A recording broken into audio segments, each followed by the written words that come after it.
আসসালামু আলাইকুম প্রিয় শিক্ষার্থীরা। তো এই ভিডিওর মাধ্যমে তোমাদের জানাবো যে তোমরা যারা 25 সালে এসএসসি পরীক্ষা দিবে, তো 25 সালে এসএসসি পরীক্ষা 10 এপ্রিল থেকে শুরু হবে।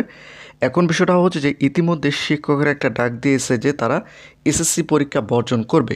তো তারা যদি এসএসসি পরীক্ষা বর্জন করে তাহলে কি তোমাদের এসএসসি 25 পরীক্ষা অনুষ্ঠিত হবে না, বা পরীক্ষা পিছাবে, বা রুটিন পরিবর্তন হবে? আসলে কি তোমাদের এসএসসি 25 পরীক্ষা হবে কিনা? তো তোমাদের এসএসসি 25 পরীক্ষার্থীদের সাজেশন সহ একই সঙ্গে এসএসসি 25 পরীক্ষার্থীদের সকল আপডেট এই চ্যানেলের মাধ্যমে জানিয়ে দেওয়া হয়। টোটালি এই ভিডিওর মাধ্যমে বিস্তারিত আলোচনা করব এবং শিক্ষকরা কিসের কারণে ডাক দিয়েছে, আসলে তারা কি কি চাচ্ছে, এই ভিডিওর মাধ্যমে বিস্তারিত আলোচনা করব। তো তোমরা যারা রাজশাহী শিক্ষা বোর্ড, বরিশাল, চট্টগ্রাম, কুমিল্লা, ঢাকা, দিনাজপুর, একই সঙ্গে যশোর, মাদ্রাসা, সিলেট, কারিগরি এবং ময়মনসিংহ শিক্ষা বোর্ড সহ সকল শিক্ষা বোর্ডের সকল বিভাগের শাসন কিন্তু এই চ্যানেলে আপলোড করা হয়। তো তোমরা অবশ্যই চ্যানেলটিকে সাবস্ক্রাইব করে রাখবে। আর এখানে নোটিশ বোর্ডে তোমরা দেখতে পাচ্ছ যে তোমাদের 25 সালের কিন্তু কত নোটিশ প্রকাশিত করছে।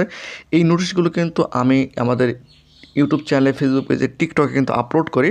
তো অবশ্যই তোমরা এই চ্যানেলটিকে সাবস্ক্রাইব করে রাখবে। তো এখন বিষয়টা হচ্ছে যে শিক্ষকরা কিসের জন্য এসএসসি পরীক্ষা বর্জন করতে যাচ্ছে সেটা যদি আমি তোমাদের একটু পরিষ্কার করে দিই। তো এখানে তোমরা দেখতে পাচ্ছ, দেখো, এসএসসি পরীক্ষা বর্জনের হুঁশিয়ারি আন্দোলনরত শিক্ষকদের। অর্থাৎ তোমরা যারা 25 সালে এসএসসি পরীক্ষা দিবে, তোমাদের এসএসসি পরীক্ষা বর্জনের হুঁশিয়ারি দিয়েছে শিক্ষকেরা। তো তোমাদের এসএসসি 25 পরীক্ষা আদৌ হবে কিনা বা পরীক্ষা পিছানো হবে কিনা সেটা আমি তোমাদের পরিষ্কার করে দিচ্ছি।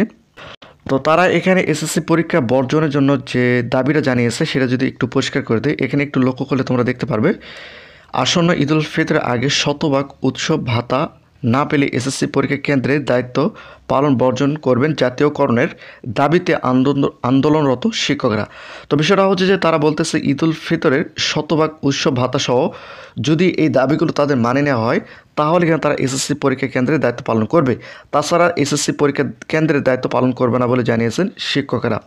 তো এর প্রভাবটা কি তোমাদের এসএসসি 25 পরীক্ষার উপর পড়বে কিনা সেটা আমি তোমাদের একটু পরিষ্কার করে দেই। তো এখন বিষয়টা হচ্ছে যে যেহেতু শিক্ষকরা এই দাবিটা জানিয়ে এসছে, এই দাবিটা যদি পালন করা না হয় সেক্ষেত্রে এসএসসি পরীক্ষা পিছানো হবে কিনা। তো আমার যেটা মনে হচ্ছে যে এসএসসি পরীক্ষা পিছানোর কোনো সুযোগ নেই, তোমাদের রুটিনে পরিবর্তন করার সুযোগ নেই। কারণ শিক্ষা বোর্ড বা শিক্ষা মন্ত্রণালয় জানিয়েছে যে 10 এপ্রিল থেকে তোমাদের এসএসসি পরীক্ষা শুরু হবে। যদি শিক্ষকদের এই দাবি পালন করা হয় বা দাবি মেনে নেওয়া হয় তাহলে ভালো, আর যদি না নেওয়া হয় তারপর কিন্তু তোমাদের 10 এপ্রিল থেকে সকল বোর্ডের পরীক্ষা কিন্তু শুরু হবে।